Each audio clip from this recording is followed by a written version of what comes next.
There we go. We are live right now, ladies and gentlemen. Welcome to Source Material Bonus. Coming at you. It's a bonus episode. I just got the old burr up the butt today to do a bonus episode. And I was just like, well, you know what? I'm going to give this a shot. And if everything works out okay, you're actually hearing this episode shortly after me, Ronnie, and Mark completed the second part of Iron Fist: The Living Weapon. So, and that was done before the Netflix series actually hit. So, you'll be. Hello? Yeah, I'm here. So tonight I thought, well, let's try and let's put something in along with Iron Fist. What could it be? Like I was telling Ronnie earlier here before we got on here, I was thinking maybe we could do the first appearance. Couldn't find it, but I was able to find the first. What I believe is the first meeting, or at least I know it is the first instance in which Danny Rand, Iron Fist, and Luke Cage, Power Man, team up or at least it's the genesis of these two guys coming together and forming a partnership. Now, Ronnie, welcome to Source Material, by the way. Like I do an intro every time or something. I don't know. Dude, Luke Cage, Power Man, and Danny Rand, Iron Fist. Now, those two names have been, synonymous with each other for quite a while in the Marvel universe, right? Yeah. You rarely hear one without the other. Yeah. So I think it'd be neat because we know for a fact that the Defenders series is going to come together and it's going to feature these two along with Doctor Strange. And I'm talking about the Netflix series, by the way, folks. It's going to feature Doctor Strange, Power Man, Iron Fist, Daredevil, and I assume Jessica Jones is also going to be involved in some way. So those 5 people are coming together. But the two that have been together the longest, I believe, are Power Man and Iron Fist. So tonight what we're going to do is we're going to take a look at Power Man number 48. Now, if you guys, anybody's out there watching the YouTube live, we're going to be showing you, I'm going to kind of go through the comic as we talk about it. But right now up on the screen is the cover of Power Man number 48. Ronnie, can you see it there? Absolutely can. Okay. Now, what do you think of that cover, dude? I mean, well, just like any great Marvel team up, it starts with a fight. Yeah, that's the truth. We got Power Man, who looks like he's holding, let's see, that is probably a part of a building, or maybe it's part of the asphalt. I don't know, but wanton destruction. They are in a building. You can see that's Iron Fist looks like he's, I don't know, leaning over, trying to avoid getting crushed by the rubble there and delivering a kick or something to Power Man's face, Luke Cage's face.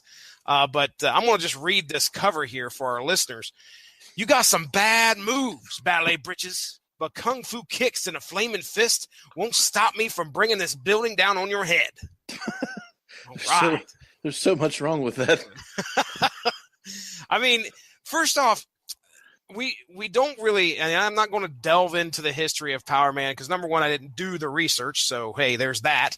The other thing is that when we talk Luke Cage, Power Man, we're thinking he's a hero. Right. And here we have Iron Fist, who we know is a hero. And do you see who that is back there behind Iron Fist? Do you know who that is by the chance, Ronnie?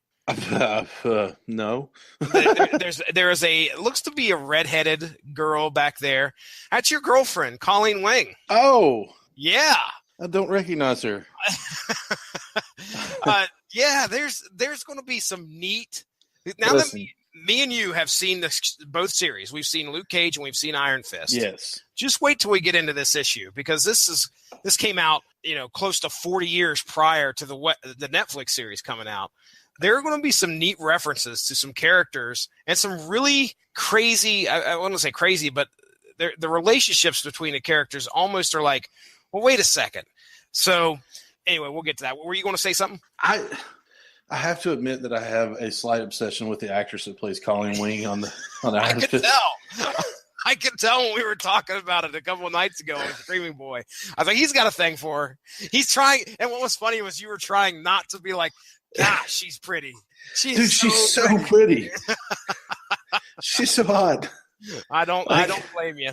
You can't. Hey, they picked a very capable actress, and she's got a pretty face as well. So I can't blame you, sir. But we just finished the series yesterday, Iron Fist series, and the Iron Hand. Iron Hand, yes. Mindy's satisfied now. We have watched all 13 episodes of Iron Hand, and I liked it. I thought it was pretty decent. I think Josh brought up a pretty good criticism of it there earlier. I don't know if you saw what he said on his Facebook, but he had said, for a series that was focused or should have been more focused on the fighting. This one kind of felt lackluster in that regard. And I'll tell you what, right now, I mean, I was still entertained by when the crap hit the fan. And absolutely. Like when Danny and Davos are taking out the guys, I think when the fights hit, I was satisfied. Now I know you're a kung fu. I love martial arts flicks. Enthusiast. Yeah. I mean, what do you think? I expected it. Okay. Because you're going to get a little more talky with these series than you are punch kick. Gotcha. But like I've said before, the fight scenes feel more real to me in some aspects because while the kung fu and the martial arts that you see like Jackie Chan and a few of them do are very, very fluid and very pretty and almost like a dance because Jackie Chan he trained in dance before he trained in martial arts. Mm-hmm. It was more of a, when he was a child, he went to this dance school and, it was kind of rough. I mean, that's, but it feels more, I don't know. It feels like they're hitting harder to me. I got you. Well, so that aside, our discussions about the Iron Fist series aside, we'll go ahead and get in here and talk about Marvel Comics. Yeah, SES at the end of that. We're going to talk about the first meeting of Iron Fist and Power Man here. So this is in the pages of Power Man 48. Now, we jump right in here. Let's go ahead and, before we get into that, go ahead and I want to give props to our creators who are, at this time, Chris Claremont and John Byrne, which I believe those two were a creative team that was paired together for X-Men as well, and probably wrote some of the greatest X-Men stories that were out there. So to see their names tagged to Power Man, which I didn't think was a very good.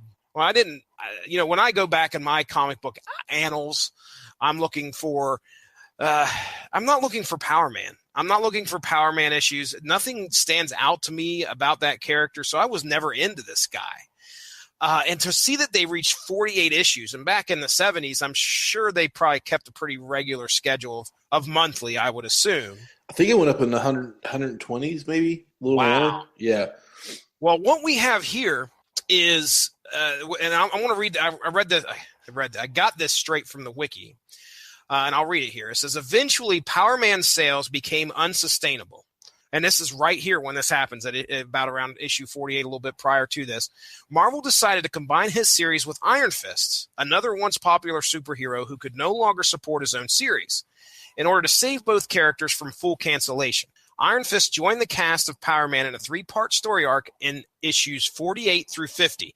So we're starting at the issue we're talking about tonight is the very first issue of that 3-part story arc. The series title changed to Power Man and Iron Fist with number 50. Even though the Indica and Indicia, I assume their index or whatever, did not reflect this change until issue 67. So here we go. We're jumping into Power Man issue 48. Like I said, we got Colleen Wing. What's she doing here? Well, how is she involved? Well, Colleen's hanging out at Rand Tower, and they introduce her as one of Danny's closest friends. Okay, doesn't say hey, they're a thing or anything like that. But first page right out the gate, she's pouring some coffee, and here comes Luke Cage. Well, coffee's involved. I guess Luke Cage is not too far behind. That's a go get some coffee joke, Ronnie. But I was just making sure before I laughed. Oh, I just put that together right now. But anyway, like it. Luke Cage busting through the door. I mean, just boom. Heads up, Misty Knight, because Power Man's coming at you. Well, wait a second. This ain't Misty Knight. What's going on here? So Colleen Wing's taken aback, question mark, exclamation mark, question mark. And only like next time you're surprised, somebody surprises you at work, just look at him with a stunned face and go question mark, exclamation mark, question mark. The only thing I could relate that to is her going, "Buh." So here comes Power Man. Now, like I said, he's busting through the door, yelling about Misty Knight, and Colleen does her best to escape what she believes is a Power Man who has turned back to committing crimes. So Power Man's made a name for himself, and I believe he's a hero for hire at this point in time. He's got a name for himself, a bit of a reputation that Colleen knows about. But Power Man, Luke Cage, he's a little confused. He's like, wait a second, you're not Misty Knight. And as she runs away, he takes chase. He's trying to find out where Misty Knight's at. He knows Colleen is friends with Misty. I think at this time, and I should have jumped in and did a little bit more research on it, but Misty Knight, Colleen, and I think there was a third, they were like a team where they were Daughters of the Dragon. I possibly, I don't know. I mean, do you know for sure? It was just Colleen Wing and Misty Knight were known as the Daughters of the Dragon. Okay, just those two. Yeah. Patsy Hellcat wasn't involved in any way. Not that I know of, no. Okay, all right. So anyway, he knows they know each other, and he takes off after her and tries to tackle her. Now, we're trying to figure out. We're confused here. At least I am at issue 48 as to why Power Man is tackling Colleen Wing as she barely gets away. Now, we get a bit of a tussle, and as she attempts to escape, and at one point she's able to block the door with a bookcase, and she makes a desperate call to her friend Misty Knight. Now, Misty is not in Rand Tower here. She is over at her own apartment. And you know what she's doing, Ronnie Adams? Well, I just want to point out that she locked the door on a guy with super strength and steel hard skin. And instead of punching through it, he actually stops to check the doorknob and says, "Oh, the door's locked." and then he's like, boom, coming through. I mean, he threw a couch through a window in the Netflix series. That's right. He's in the comics that I've read. He's beat Purple Man to within an inch of his life, like literally, he was just about to die, and they had to stop him. I don't know the limits of his strength, but it's up there. He can give the thing a run for his money. But he stopped to check the door. Well, he didn't do that at first. For some reason, he decided the entrance. He made entrance into the apartment by busting through the door. The dude busts through the door when he wants to come in, to the apartment, but he's going to be polite enough to check the doorknobs when he's inside. Sorry, but it's just long enough for her to get that call out to Misty, who picks up at the other end and is able to hear. She's able to hear the last few words before the phone's disconnected. And she realizes that, Colleen's in trouble. And as Luke Cage busts this door down and the bookcase goes along with it, right on top of Colleen Wing. So she's out of commission for sure. Now let's go over to Misty Knight's apartment where she's entertaining one Danny Rand. Ooh. Yeah. So here's one of the things I was going to talk about. We're used to what we've seen in the Netflix series. Mm-hmm. Luke Cage and Misty Knight were a bit of a thing. Yeah. Or at least there was, there definitely was something. There were some hints. Yes. And I think at the beginning, I don't know, I think towards the end it was more Luke Cage and Claire Templeton. Yeah. But I think that carries over into the Iron Fist series. Yeah. But yeah, here's Misty Knight and Danny Rand having a bit of a date at her apartment. Let me go over to my notes here real quick. So yeah, Danny Rand, a.k.a. Iron Fist. Now she receives the call and she hurries over to Rand Tower. So she's got to check on her, she's got to check on her friend, Colleen, see what's going on. What in the world, she's obviously in trouble. So she takes off over there. Now, outside of Rand Tower are two shady figures. And I say shady, I mean one guy by the name of Shades and another guy, which I have no clue who this is, a guy by the name of Comanche. Yeah, I mean, it's kind of strange because Shades, from the Netflix 70s. I know. Shades is wearing his glasses, which, okay, I'm cool with that. But then we got Comanche, who's got a mask on and then a headband. I assume, what I think of when I hear Comanche, I think of Indian heritage. Yeah. So I don't know what's going on with Comanche. However, these two are kind of bit players, but we do find out that they're the ones that put up. They have either manipulated or they're behind Luke Cage's actions here. Okay. Now, so these guys aren't on the up and up, and apparently they're the ones that are after Misty Knight, and they've sent Luke Cage to go and grab her. Hence, Luke Cage busting down the door and, okay, Misty Knight, you're coming with me. Oh, wait a sec, she's not here. But Misty Knight does finally show up, and Shades and Comanche are like, oh, okay, well, there she is, but let's just let Luke Cage handle things. And as Misty Knight goes into Rand Tower and finds finds Luke Cage, who's tending to Colleen Wing's broken arm. So yeah, she got messed up. Even though she is portrayed as a bit of a martial artist here, clearly she's part of Daughters of the Dragon. She's got some moxie, but.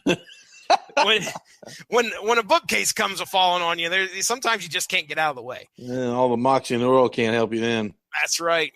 So she gets she's getting her arm tended to, but Misty busts in, and Power Man just kind of looks at her and says, "Okay, well, you're either going with me peaceably or in pieces." Well, that ain't going to fly with Misty Knight. So she takes her gun out, unloads on him. Of course, Power Man, you're not going to damage Luke Cage in any way. So he comes at her, right? And he's about to grab her, and she hits him with her hand. And he goes flying backwards, very surprised. And he mentions about, oh yeah, I heard you had that bionic arm. Yeah. Yeah. So no wonder she was able to do a little bit of damage to Power Man here. I mean, at least take him by surprise and knock him off his balance. But now I think they kind of alluded to that in the series, didn't they? In the Netflix series, like, doesn't she get her arm like really messed up or something? Yeah. She's about to lose her arm, so she probably gets the bionic arm. But anyway, so Luke Cage, he's got a hold of Misty Knight's arm. You're coming with me. And she's like, I don't think so. And of course she fights back. Power Man's a little upset about that and proceeds to fling her across the room into some furniture. Like one does. Well, yeah, sure. Yeah. You throw women everywhere. But well, I mean, George Lucas makes, his characters punch women. That's right. So now as he goes over to check on Misty, because she's out now, she took the brunt of that fall. A shadowy figure. Now, dude, I'm just going to break these panels down. This is tremendous stuff because even for the 70s, this is what really surprised me. Apparently it gets really good right here. Yes. Not apparently, but it gets really good right here. It does. As Luke Cage is down there checking on Misty, in the back you see like a darkened hallway. There's nothing there at first. And then the next panel, as he continues, Luke Cage is lamenting about the fact that he just threw a woman across the room. He's like, man, what's next, kids? But as he's saying that, then all of a sudden you see just nothing but a forearm and a fist. There's nothing there but that. And then the next panel, you see a very shaded iron fist in the background. And Power Man has no idea what's going on. And then that last panel is so great. Mr. Cage, turn around. Huh?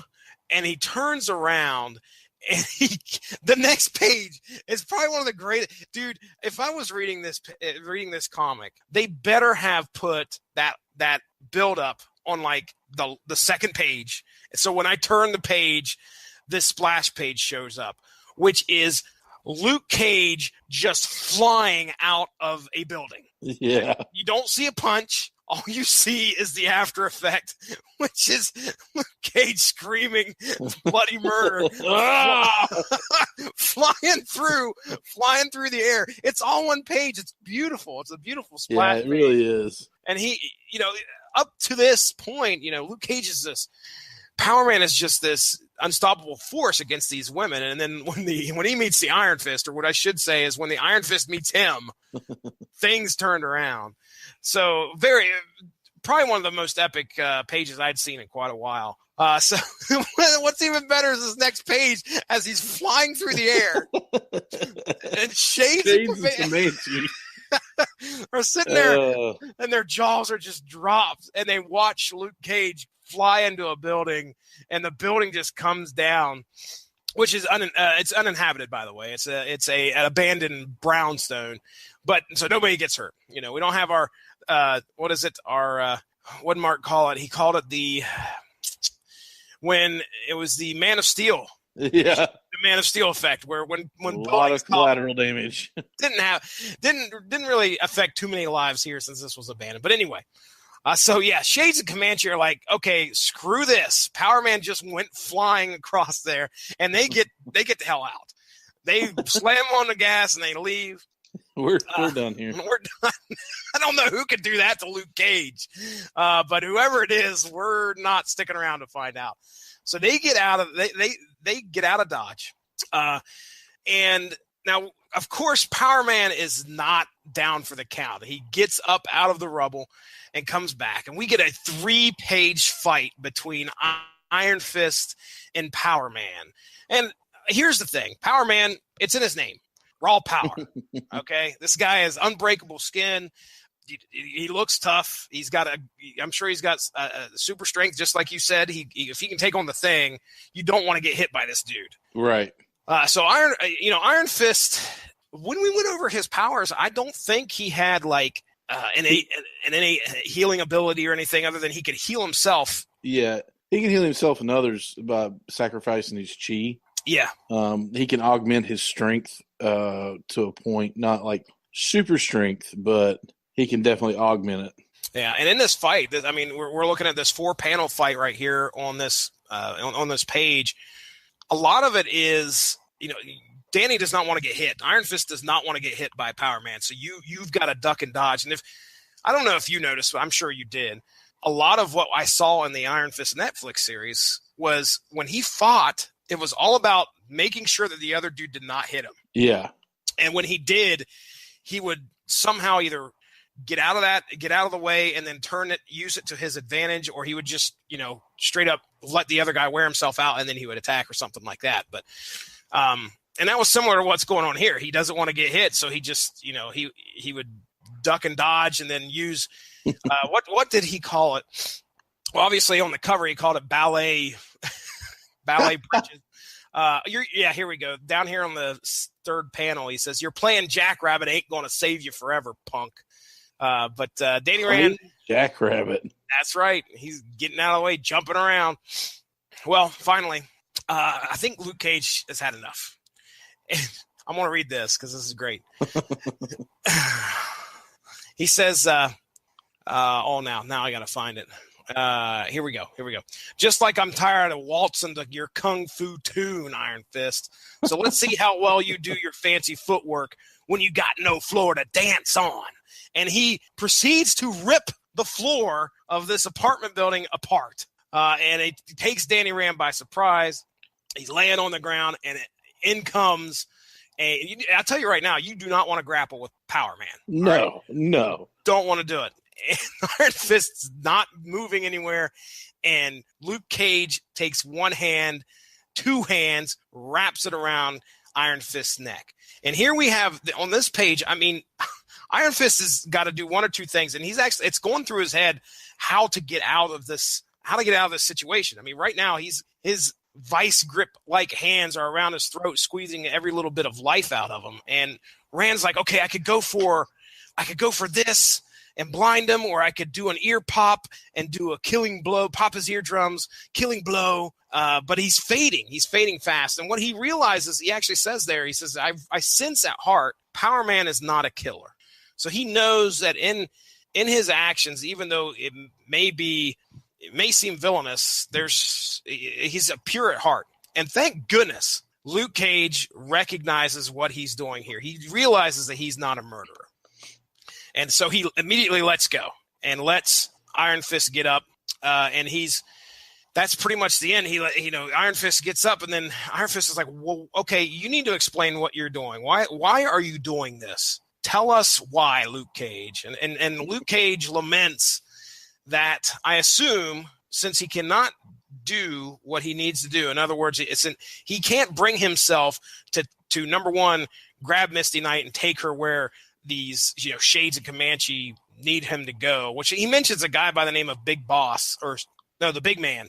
He says, what's the use? You've won, the Big Man's won, and I've just killed the two people who are closest to me in all the world.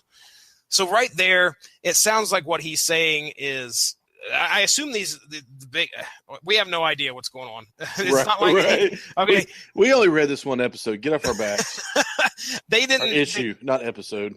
They didn't give us a big page sprawl of what has led up to this.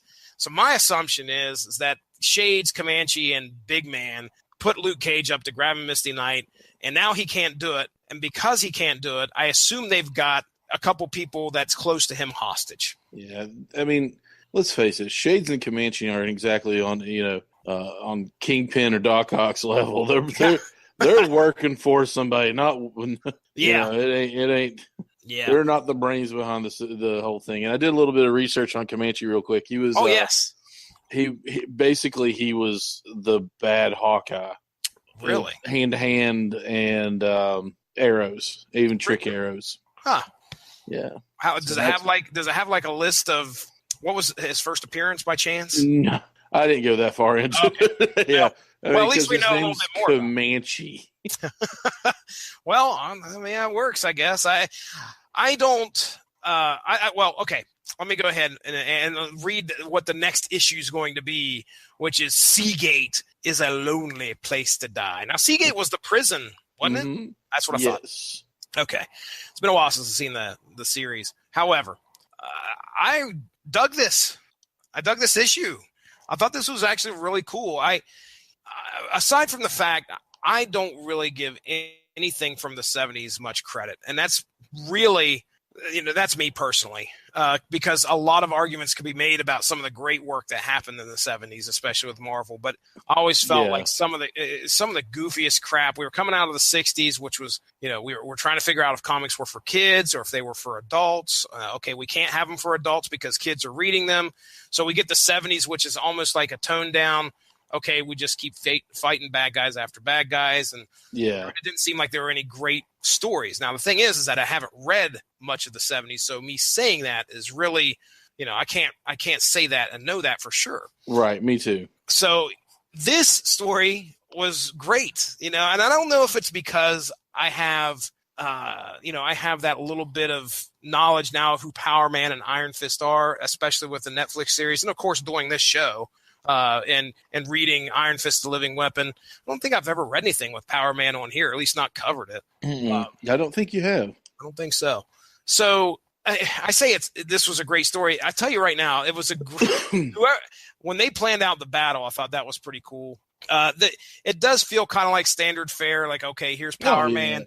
Here's Power Man. He's under the influence of something bad. But now I'm kind of curious as to what's going to happen in the next few issues. And I'll tell you right now, if I was reading back in the 70s and these two characters are just about to come together and continue a run with each other for quite a while, I would have been hooked. I've been like, all right, Iron Fist is in on this now. And I'm sure it doesn't say this here at the end of this issue, but I would imagine in the next issue, Iron Fist is like, well, hey, let me help you out, dude. Yeah. How about we go to Seagate, or how about we go and rescue your friends?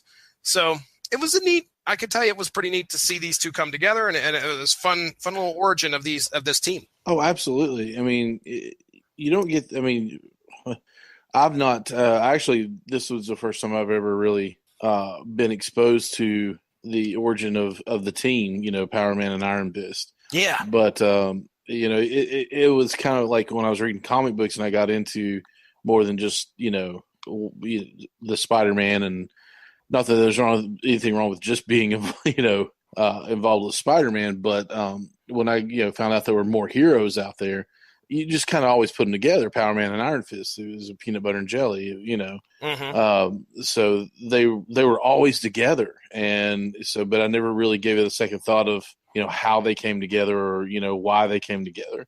But just like we said, like all Marvel, like before all great team ups comes the fight. That's right. And they usually see each other's differences and they unite for a common goal, and then they move on. So I'm looking at the cover here for issue 49, just to give our listeners an idea of what's on the cover of the next issue. We have Iron Fist, who's been laid out, and Power Man and a guy by the name of Bushmaster, because it seems like Bushmaster. I don't even know. I've never heard of this dude. You never heard of Bushmaster? That guy is wearing. He is wearing a fancy shirt. Shirt. I was going to say shirt, but he's wearing a fancy outfit. Well, you can't even constitute it as a shirt. It's got a neck to it, but there's like no. Okay, imagine there's no sides. It's a onesie. Yeah, it's a onesie with no arms and a sleeveless onesie. Holy crap! The 70s were a weird time. Man. So here we go. Yeah, Bushmaster, who I've never heard of before, but yeah, Bushmaster's got got Power Man by the throat, while Power Man's rearing back, ready to punch him in the face. And of course, Bushmaster's got to have some cool glasses on here. Glasses. I don't care if you're stronger than me, Bushmaster. You're going to pay for his life. Iron Fist is finished, and your next Cage, because I got the power now. Cage returns to the prison where it all began. Leroy. Cage returns to the prison where it all began. Seagate is a lonely place to die. So very interesting, man. I enjoyed it. I thought this was pretty cool. I hope this is a fun little bonus episode for those that kind of wanted some more Iron Fist content. If you get the opportunity, we're looking at what is called the Epic Collection. Let me make sure. Yeah, the Power Man and Iron Fist Epic Collection. 444 pages of power irony goodness. I wonder if there is a lot of irony in here. You never know. Well, that's not quite what I meant, but I will tell you this. I'm really disappointed in the amount of jive talk in this. There wasn't a whole lot. There wasn't any. I wanted more. When he's given Colleen the business and yelling at her, there's a little bit there, but yeah. And you talk about some wordy stuff. That's another reason why I kind of stay away from it. The 70s were a wordy time for comic books. It's like they have to explain everything they're doing. It's like, trouble is, lady, I'm Power Man, and I don't go under or around nothing. I go through. Yeah. And it just seems like he has to. Nobody cares, Luke. Just punch something. Yeah, that's where I think that would be awesome if they were just like, okay, let's go ahead and scale back on the word balloons. And as time went on, clearly that's what they did. They were just like, okay, let the art talk. Yeah.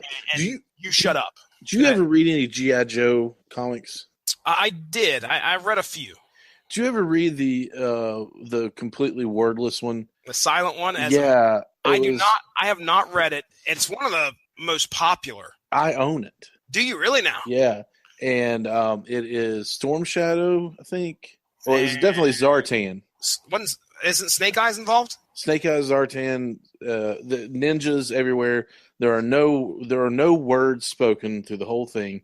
Just sound effects, and of course they're awesome. Zap, Zot, all that other stuff. But slash hack. But it was brilliant, and they go from, I think that was late 80s, early 90s maybe. They go from this, and you and I both did see the original Secret War. Yes. And it was just, it had more words than a Dickens novel. And they go from that to pulling something off like that, and I loved it. Yeah. And I remember loving it as a kid. Something, that was something weird for me to like something that didn't have any explanation or anything, but it was all action, mm-hmm. And it spoke for itself. So it really, times have changed for comic books. I agree. It was a lot of fun. I mean, it's a lot of fun to go back and read these too, especially with the cultural differences and the stuff that they could get away with then, but can't get away with now. Oh yeah.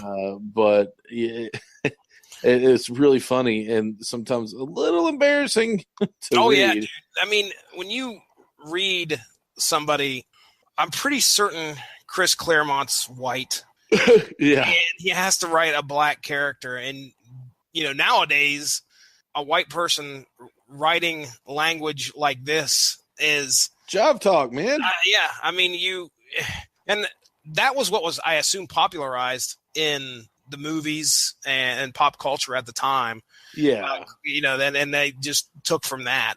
But it made it, I'm not saying that it downgraded it or anything like that. No. I think it made it was a part of what it was. Yeah, it was a part of what it was, and I don't know if go ahead. It would be totally different, and it wouldn't. I was going to say it wouldn't be what it was without it, which is just ridiculous wording. But it wouldn't have been. It wouldn't be classic without it. I know that. But, it gives it its charm. Maybe I don't know. Well, I mean, you're right. It's the late 70s. Yeah, and I'm going to stop this screen share real quick. Let me see if I can figure out how to do that. Let's just take a look real quick. I talk about the pop culture and stuff like that. Let's see what the top movies were. This was December of 1977. That date was on that comic. Let's take a look at the movies that came out in 1977. And I'm just curious as to what. Oh, just a little film called Star Wars at the time. Yeah, in 77, that was no big deal. Not much of an influence on this comic, but clearly a lot of cultural others. Impact whatsoever. We have Saturday Night Fever. Oh, there's some of your. Here's your disco. Yeah. Bring your V-neck shirt down, show your chest hair. We got some of these. I don't know. Let me take a look. I'm looking to see if I can find any kung fu movies that kind of stick out from 77. You also had, this was the era of the blaxploitation movies, and a lot of those movies, like your Grindhouse movies, things like that were popularized in the 70s, used martial arts. Kind of a dumbed down version of them, but they used martial arts and kung fu and stuff like that in all of them, just about. It felt like somebody was always getting a chop to the neck or something, and so I can see where that comes into play with these comic books. So what can make something we got two dying comic books here. Let's put them together, and one of them has to do one of them already does martial arts. The other one's a fast talking streetwise reformed thug, muscle bound hero. So it just the clash of the cultures. It made sense, at the time. The clash of the cultures made it very interesting. Well, absolutely. We don't get a whole lot of that with Iron Fist, other than the fact that he's martial arts, and we see him. And I'm talking about in this specific in this book right here. Right. We just see Power Man, who's clearly the subject of the Power Man comic, and we see a lot of what he's doing. But then when Danny Rand shows up and Iron Fist and Power Man go at it, you just can't wait to see what else is going to happen next. How are these two going to get along? Oh, that's awesome. Well, you got anything else you'd like to say about this particular comic before I'm going to go ahead and sign off, or we'll get the plugs and then we'll sign off. You got anything else you'd like to say? Job talk. Well, I'm certain that if you go back into the archives of Power Man, if you find yourself go to a con at some time, I guarantee you can probably find it. You can probably find it. I'm afraid of what I would find if I went back into Power Man because it wouldn't be PC, that's for sure. I hear you. All right, well, let's go ahead and we'll just quickly get into plugs here, sir. You do a podcast, if I remember correctly. Sometimes. No, yeah. We actually, you and I just, it's a Scream Boy podcast, and you and I just recorded an episode the other night, which is going to drop tomorrow. We also did a live one right here on the Radulation Broadcasting Network, which is going to drop tomorrow as well. It is anything nerd culture, comic books. We kind of leave that to you, but and you are our comic book guru on there. I will mention that. But so we've got movies, video games, TV, comic books, a little bit of sports sometimes when we can. So we've got all that stuff. We've got coming to iTunes, Stitcher, TuneIn, and it's already been on the Radulation Broadcasting Network because it was live. But Kong Skull Island, along with talked about some kaiju movies, which is literally is big monster, monster movie. That's in Japanese. Then the episode that's going to drop after that, we've got two of them in one day. It's just you and I just bullcrapped a little bit, and it led into some Iron Fist talk, and things got a little heated with me. And then I thought about Colleen Wing, and I calmed down. Yes, you've centered your chi. I did. I centered my chi, and then we talked about Ghost Recon Wildlands, and we talked about silliest G.I. Joe names ever. Oh, that was fun. Oh, man. I don't want to give it away. I will say that I embarrassed myself by signing off on the show. It's something that probably should never have happened. Which made it into the show description, by the way. That's on Blog Talk right now. Nice. Yes. Okay. There were 3 things, and the third was that. So that was great. Oh, Lord. That's going to haunt me. It's going to haunt me. Oh, man. So where can they find you at? Tune in, iTunes, tune in, Stitcher, Radulation Broadcasting Network, any form of social media. We're on it. Just look up a Screaming Boy Podcast. And then Twitter, Facebook, Instagram. We even have I don't ever use it, but we do have a Snapchat. And then you can find us on www.screamingboy.com. And I think that's about it. All right. We are a lot of different places. Well, thank you very much, sir, for joining me on an impromptu. Thank you, sir. Impromptu bonus coverage. This ain't even going to be edited. I'm slapping it up right after this. You're not even paying for this, people. That's right. All right. Now, as for myself, I am Jesse Starcher. You can find me at Stiznarkey on Twitter. You can follow Source Material on Twitter as well. It's at SourceMatCast. Go give that Radulation Broadcasting Network Facebook page a like to stay up on top of all the great podcasts that we have to offer. We cover a variety of things. We've talked about Iron Fist a lot within the last week or so. I think we obviously we've already talked about what we covered on Source Material and also on Screaming Boy, but Mark and Robert Winfrey, I believe, discussed the Netflix series themselves, which was last Tuesday or sometime. So go check that out in the archives if you get the opportunity. And I look forward, if everything works out okay, this episode should be airing like right after the second part of our Iron Fist coverage. And if that's the case, ladies and gentlemen, once I get settled in here at the new place, within a week or so, there might be some more bonus episodes that pop up. Maybe Ronnie Adams says, "Hey, Jesse, let's cover a what if." Or, hey, Jesse, anytime you want, sir. I know, dude. We could do it. That opens up a lot of possibilities. If we can upload, it does. We can just do single issues, real quick hits. Half hour, whatever. Just have a good time talking about one issue, and then. But yeah, look forward to that. It may happen in the future, but other than that, ladies and gentlemen, I want to thank you very much for joining us tonight. It's been my absolute pleasure to entertain you with this comic book podcast. We are out of here.